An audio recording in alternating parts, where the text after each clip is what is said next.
What's up, YouTube? Welcome back to Impertinent Insights.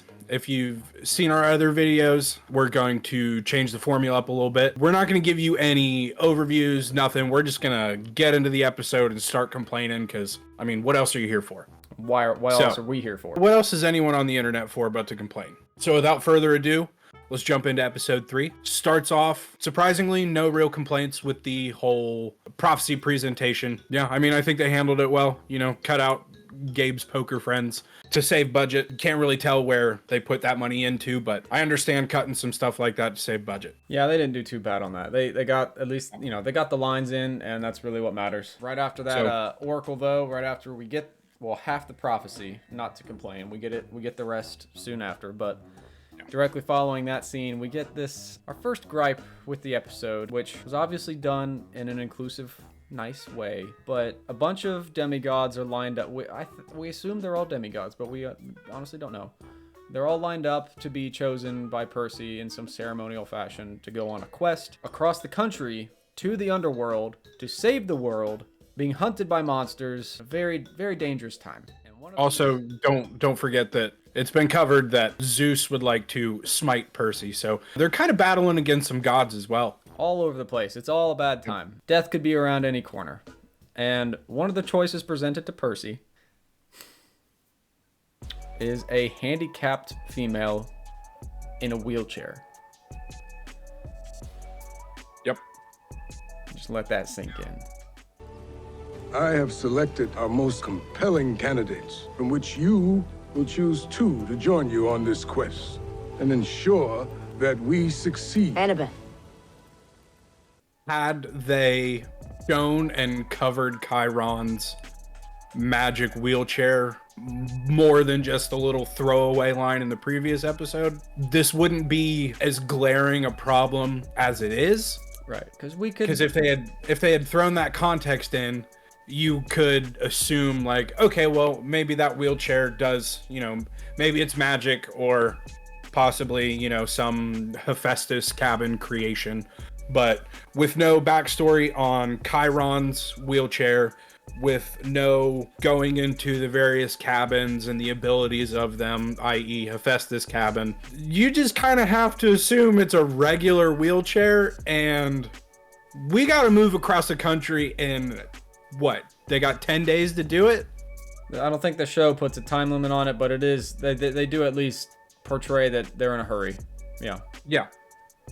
And shortly after, you know, it's covered that you can't fly, so we're looking at buses, huffing it on foot, maybe having to trudge through some wilderness. And that, not that we're there yet, but as we're about to say, and this just to drive our point home about the wheelchair, we're about to cover the fact that Argus is not driving them to the city. They're hoofing it across the countryside. So wheelchair. Yeah. So I'm sorry for laughing, but like they can't even get like dropped off in the city where it's easy. No, it's not gonna work. There's no realm of that being, unless she's got stashes of weapons and gadgets and gizmos, which, I mean, they leave us to assume that this is a normal and perfectly capable handicapped girl. But yeah. Come on. So awkward moment, but a big gripe. But we didn't. Let's move on. Yep. So, yeah, we almost glanced over that picking ceremony.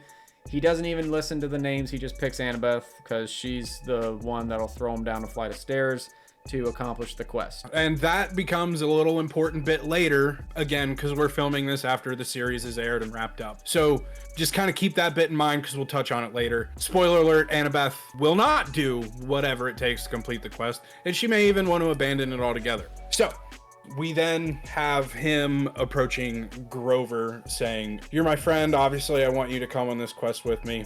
I have a problem here because, I mean, Reardon and his wife have mentioned wanting to change things to build tension. This is one of the things that would kind of build some tension had they not changed it with Grover's whole thing about you've screwed up. If you want any chance of getting your searcher's license, you have to go on this quest and you can't screw it up."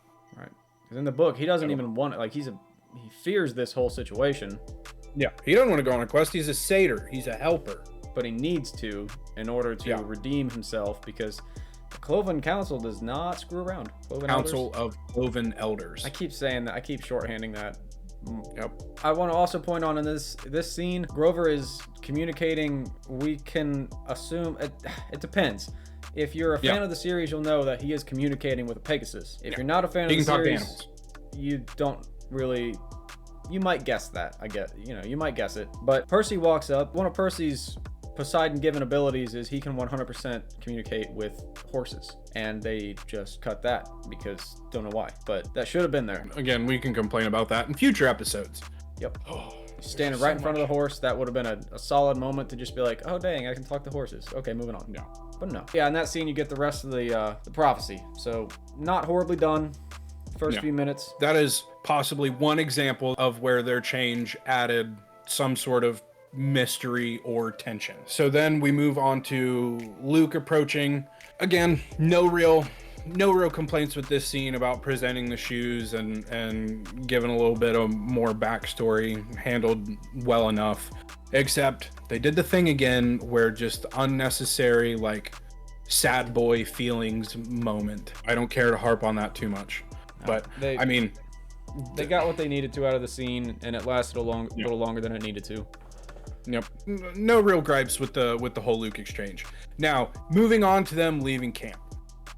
So they're at Talia's tree that looks like a person standing, doing that, sticking its leg out. Just poor design. I didn't notice it the first watch through until you pointed it out, but yeah, that is a glaring.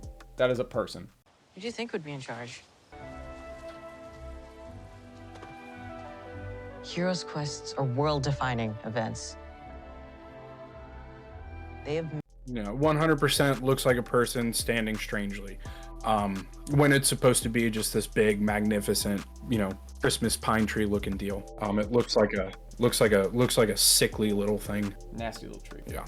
Perfect. So here's another problem where omitting Argus is just bad and lazy. In the book, Argus is head of security. Camp also has a van to run into the city. We're on a time crunch here. You'd think packing them into a van and driving them into the city so that they can get started moving across the country would just be sensible. But instead, they send these 3 children off on the quest, and they're just supposed to walk miles through farmland to get into the city to even start making any progress towards Los Angeles. And had he picked the wheelchair, how well was that gonna go? Because let's think about this. So I think in the book they're like Long Island area, but they're, for reference, Percy and Sally, his mom, already left the city to go all the way out to the beach, like a little vacation spot. So that's got to be pretty far. And then a little getaway. And then plus that, they drove a while to escape the Minotaur and get to camp, speeding the whole way. So they're pretty far. So, I mean, it just seems irresponsible and dangerous to, all right, have fun trudging through this farmland where very recently the Minotaur attacked one demigod. Yep. So now we're sending 2 demigods and a satyr. You get my point. Not to mention a time crunch. They're trying to save the world. One thing about them leaving camp that I almost skipped over, that I feel like is just kind of a poor Percy moment. If you've read the books, you know Percy's funny. He tends to be impertinent at times. They're talking about Talia sacrificing herself, how great that is. Annabeth mentions she met a hero's fate. And then Percy, in the moment, it's a funny quip. He comes back with, she met a pine cone's fate. Yeah, that's funny. If you think on it a little bit, immensely disrespectful, very mean-spirited, completely out of character for Percy. Yes, he's sarcastic, he makes his quips, but he's like, I mean, that's just rude. He makes jokes like that to like the likes of Ares and Medusa or so. Like the bad guys, he's not nice to. Yeah. Not Annabeth. Yeah, not Annabeth, not people that he at least considers allies. Right. Yeah, and then it cuts to them getting out of a taxi in the city. How far did they have to walk to get to a taxi? And then immediately they just hop on a bus. This was one of the cooler scenes in the book where I don't even know where to begin. Nathan, what you got? Well, before we get into how cool that scene was, let's go into how ridiculous the portrayal is in the show, because it starts off with Annabeth is our powerful female figure, but she's being a little girl boss about everything, which in the book she kind of is, like forcing herself in charge, but not to quite this, how'd you put it? She's combative with Percy. Yeah, overly combative. Yeah, she's too mean-spirited. She runs into what we assume can be another Fury in the gas station getting just sugary snacks, whatever. They're kids. Book Annabeth would never. You don't figure out who that redhead is in the gas station. And then, surprise, surprise, even though we haven't covered that monsters can respawn, we see Dodds on the bus. And Annabeth throws her hat on, her invisibility hat, in the middle of everybody, and starts having this weird conversation where Dodds wants to kill her friends if Annabeth gives her what she's looking for, which isn't made very clear yet. That's important to reference later. But yes, in the book, cool scene, because Percy cuts down 2 Furies. Dodds survives, but the bus explodes on the way out. In the show... Yeah, so just to expand on that just a tiny bit more, 2 Furies are attacking Grover and Annabeth, saying something along the lines of, where is it? Give it to us, blah, blah, blah. They tell Percy to run off the bus because it's his quest. He's the important one. As he's getting off the bus, he's like, nope, I can do something about this. Whips Rip tied out, gets to work, dispatches 2. Again, just showing here Percy as a hero. And instead we get, all right, everyone off the bus, and then Dodge changing into her Fury form and just pushing her way through a crowd of people that are trying to evacuate the bus. And then another Fury swoops in. It's just a weird scene. A Fury swoops in from the back. Annabeth, expert knife thrower, just whips that dagger at her and dispatches the Fury. They hop out the emergency exit at the back and huff it into the woods on a satyr path. Here's the first complaint I have of them taking great Percy moments and copy paste them over to Annabeth. Like, I get the whole female power and everything, but Annabeth has so many cool moments. You don't need to be making Percy look like the luggage. We both know he isn't going to be of any help to you, and maybe even a hindrance.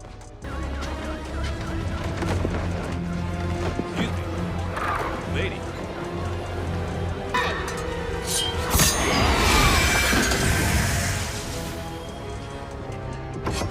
We're done here. Let's go. Again, this was supposed to be a very faithful adaptation that longtime fans of the book would be overjoyed with. So far, almost 2.5 episodes in, nope. We get the building blocks of a perfect, faithful story, but seems to be some outside influence that made it horrible. Yes. Look forward to a video on that, because we got some thoughts. I have a better idea. Oh golly, the road's getting bumpy, 'cause I got me some friends who just can't get along. Oh dear, when the team's getting grumpy, the trick to getting through it is singing this song. What are you doing? So, rather than having them, run away from the remaining Fury and just escape into the woods, they have Grover find a satyr path, which, lazy, dumb. In order to do that, they cut out the trio sleeping in the forest, showing some resourcefulness of returning a lost dog and acquiring some extra cash for that, and just cutting out the 2 heart-to-heart moments that happen in there. We get more bickering on the satyr path, and then since it's a satyr path and magical, and we use this to traverse, obviously anything that you're going to come across on a satyr path is going to be related to the mythological world, as we see when they approach Auntie M's, which a recurring theme in the show is immediately know what's going on and how to not get caught off guard and how to not build any tension, how to info dump it and move on. It's a pleasure to meet you, son of Poseidon. I'm Medusa. Percy, don't. She's a monster. I'll choose who we make our monsters, but right now, that one wants to tear you limb from limb, and I'm offering you lunch. Yeah, they're supposed to be tired, hungry. They skipped a couple meals. Yeah. They're supposed to be just running ragged. And even if the reader might have been like, Auntie M stone statues, I would have guessed that. Even if you're gonna say that, I mean, they were tired, hungry, and manipulatable. They were tired, they were starving. The mist can mess with demigods. Not to mention, why wouldn't a monster have a certain, little aura to try and put off their potential victims? Also, yeah, the mist can even mess with satyrs, because in the early story, when reading it, Grover is surprised that Miss Dodds was hidden from him and Chiron for as long as she was. They didn't pick her up at first. They should have. True. Yeah, great point. But well, you don't know, but it's like greater forces are at work manipulating the mist to, screw with them. Right. Rather than have everyone hungry and tired, guard down, and then Annabeth slowly realizing what's going on and trying to warn the boys, but they don't care because we were promised food. So rather than having some tension build up organically and having the kids lured in, we get Alecto showing up, essentially giving the kids no choice but to go with this overly friendly, weirdly humanized monster. I think we can trust her. My mom used to tell me her story. The point was always that she isn't what people think. And I definitely trust my mom. Because keep in mind, we see, at first, dozens of statues just out on the lawn. A lot of bodies. And, humanizing the monsters, that's weird. And then they give us this more Roman than Greek version of Medusa's backstory. She's the victim, and to me, if she were as much of a victim as she tried to portray, she would probably do everything in her power to not turn people into stone. But again, as we see, littered on the lawn, and then later on in her basement, there's you're underselling that. That is a underground bunker. Yeah, like military cache of, like, picture just dome if you haven't seen it, picture just dome ceiling going on for like a football field of friggin' dead people things. Yep. We are not our parents until we choose to be. You two have chosen. So, to me, someone who is not a monster and has weirdly human elements to them for being a monster would avoid as much as possible turning innocent people into stone. And she does have her little veil, which is cute and everything, but she's still killing a lot of things. Again, just based on the sheer amount of statues, she has no problem ripping that veil off and ruining lives. And then not only that, but as referenced previously, when Alecto was offering Annabeth, hey, I'll kill your friends and make your quest easier on you, we get the same scary speech from Medusa to Percy, where she's offering, I'll go take care of your friends in there so you can go help your mom, because that's what you really want. Monster. I don't feel bad for this chick. It's just writers patting them. They're like, oh, we did such a good job with Annabeth and Dodds on the bus. Let's just do that again because it was sick. We're so good at this. We're so good at writing this show. I hate them. Terrible. Yeah, we get that little scene where they all run away down to the basement for some reason as their escape route. Yeah, it's brilliant. You'd think, 7 steps ahead of everyone all the time. Wise girl, Athena's daughter, would be like, it's kind of doubtful that there would be like a easy escape out of the basement, so let's not head down there. Another thing that they do to just ruin characters from the book, rather than having Grover and his moment of flying around on his shoes and just baseball batting the ever-living heck out of Medusa's skull a couple times before crashing, he just flies overhead, distracts her, not even at all, crashes, and is just gone for the remainder of the conflict. Yep. And then rather than having Percy find something reflective to inch closer to Medusa for some sort of killing strike, we get Annabeth sneaking up on her and putting the invisibility cap on. And then after the invisibility cap goes on, there are several seconds between her going invisible and Percy getting up and slicing off her head.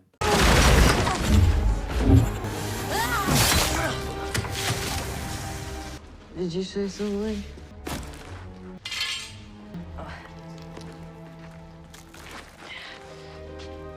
You found it? Hope so. One, how did she not, how do you know she didn't move from that spot? Two, how do you know where the head's at to slice the neck clean off? Right, you're gonna catch a shoulder. Yeah, you're gonna catch a shoulder. It's not gonna work out. No. And then after severing the head, no problem finding this invisible head on the ground. Just immediately walks up to it, yoink, got it. And the hat managed to stay on while it thumped and rolled, probably. Right. How? With the loose hanging snakes. Okay, it's a magic hat. We'll give him that. It's a Yankees cap that turns you invisible. Fine. I'll give it to you that it just stayed glued on the head throughout that. Sure. Fine. Everything else about it, stupid. So dumb. Also, okay, so thank you for pointing out the fact that several seconds passed. She was walking up to kill these kids. She doesn't do anything. And also in the book, she has like talons, if I'm not mistaken. Ah, true. So it's not just like, oh, this harmless, if you look at her lady was stuck for no, she's a monster. She is a dangerous being. Right. And she had several seconds. Like, that was a huge gamble. Big tactical gamble to make the scary lady so much scarier. I didn't even think about that. Like, oh yeah, let's turn her invisible so now we can't find her. And if she's smart, and yeah, so she'll move, just get right in front of you, rip that cap off, boom. Oh, fuck. I didn't even think about that. Yeah, it just now did.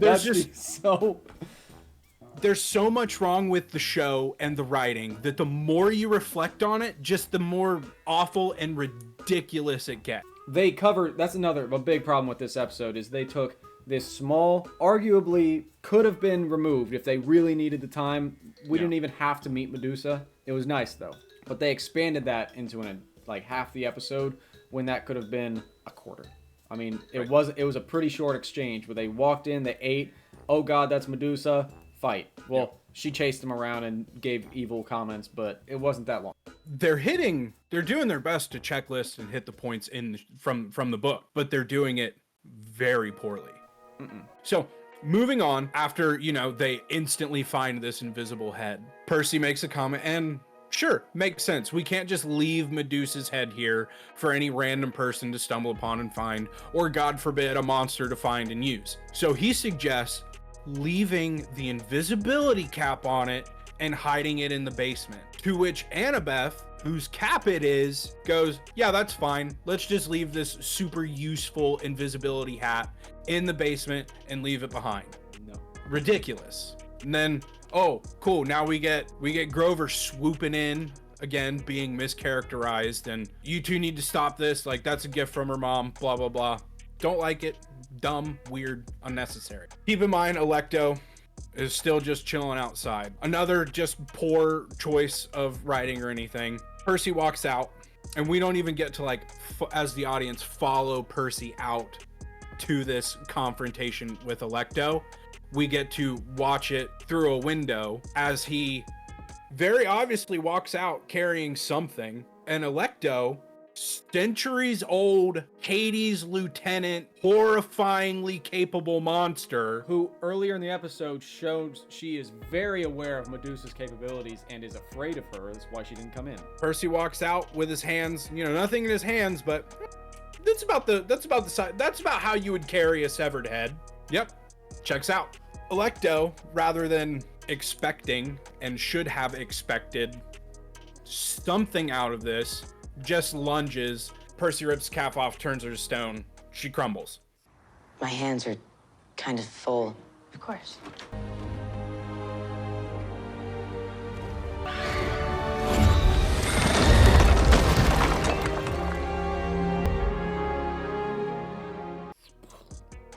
Yeah. Lame. Weak. And then here comes another part of them just not showing these kids being resourceful and that they need to just gather resources as they're moving across the country. They do not show them like raiding her desk, looking, finding drachma, finding some supplies. They did though mail the head off. I'll give them that. They mailed the head off to Olympus. And in one specific moment in that scene, they have a very book accurate moment where Percy utters a very specific line. Yeah, I'm impertinent. Okay. Yes, Annabeth Annabeth, you can't do that. They'll think you're impertinent. And then we get a great little Percy bit. They're going to think you're impertinent. I am impertinent. Yeah. Wonderful. Perfect.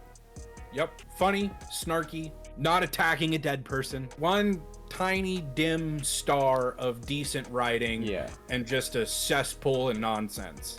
So, yeah, they mail the head off, and then we get a little look at, if you read the books, what you assume is well, if you have any sort of understanding of Greek mythology, you assume that it's Hermes delivering it. But also keep in mind, up until this point, no explanation of why the Greek gods are in the United States. No explanation that they're at the top of the Empire State Building on the 600th floor. Just a guy.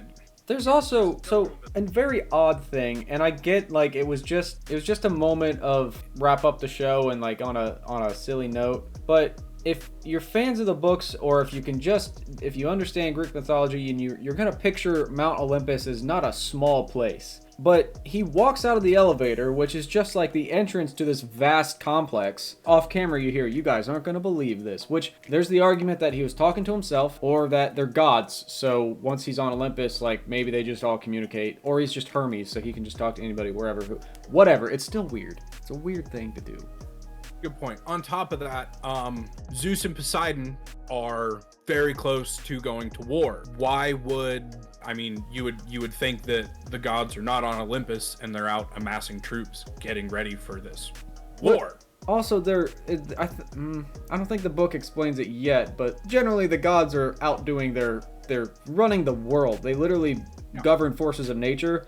They come to Mount Olympus for like councils and meetings, and so the solstice, minor gods live, and like creatures live amongst Olympus. Yeah, but I guess Zeus is probably generally perched on Olympus. I mean, you would imagine, but you would think that with a war brewing, none of the major gods are just hanging out on Olympus. Again, it's just poor writing. But yeah, that wraps up episode 3. It was easier to sum up because they covered so little book material with so much visual nonsense. Right. This should have been episode 4, and everything that happened in episode 3 and 4 should have been one episode. And then we should have had more Camp Half-Blood right here. Yeah, so one of the major issues that the writing in this show suffers from is they cut out cool world building bits that give you, well, that just build the world, that make this universe make sense. They cut that out in order to unnecessarily expand on shorter parts for the sake of what? Drama and feelings, when if you would just stick more closely to the book, there's plenty of drama and feelings in this. That's why this is such a beloved series, and why a lot of the fans are just so fervent and obsessed with it, because it's a book written for 12-year-olds, but like it's still a good, fun story even as an adult. And faithfully adapting that to screen, I know it's a tired point to make and maybe a little overshooting here, but you got the next Harry Potter here. Like, you do this right, you have 5, maybe 6 seasons if you want to split the last book. You know, you got 5 to 6 seasons of compelling television, because again, the books were just written in a way where they're fun, they're heavy when they need to be, and even all that weight is still cut with just fun impertinence. Charm and fast pace, plenty of action, a little bit of romance here and there. I mean, they're 12-year-olds, but well, yeah, they age up. Yeah.